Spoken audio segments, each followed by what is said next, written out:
کہ ماں کے پیٹ میں جو ہمیں خوراک ملتی ہے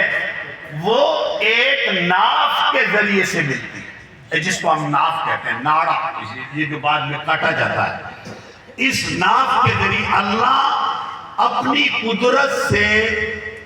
ماں کی اور اس بچے کی اندر خون کی بوتل لگا دیتا ہے۔ ماں کا خون تیار ہوتا ہے، ماں خوراک کھاتی ہے، خون کی بوتل لگی ہوتی ہے بچے کو،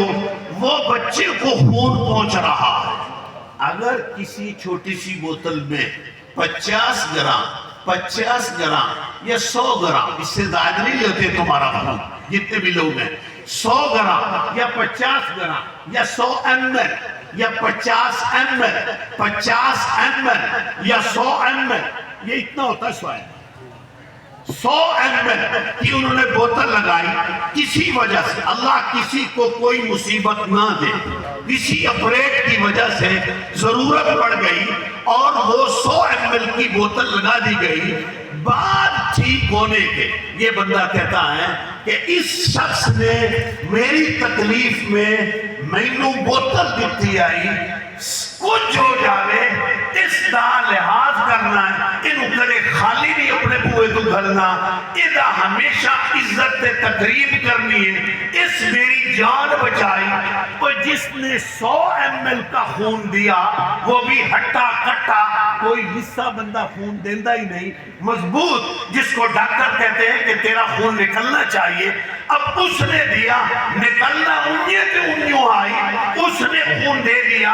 اس کا تیرے دل میں احترام ہے، جس نے تینوں ترائے کلو خون دیتا ہے، اس کا کتنا احترام ہے۔ گدائیں تے بھی سوچنا کہ یہ تو مجھے 100 ml کا خون دینے والا شخص ہے،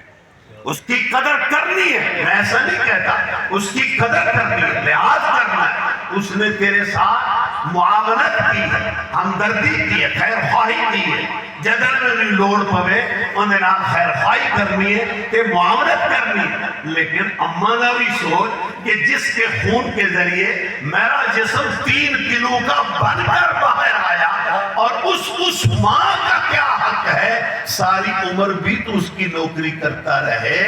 شریعت کا تقاضا یہ ہے کہ تو اپنی ماں کا حق ادا نہیں کر سکتا۔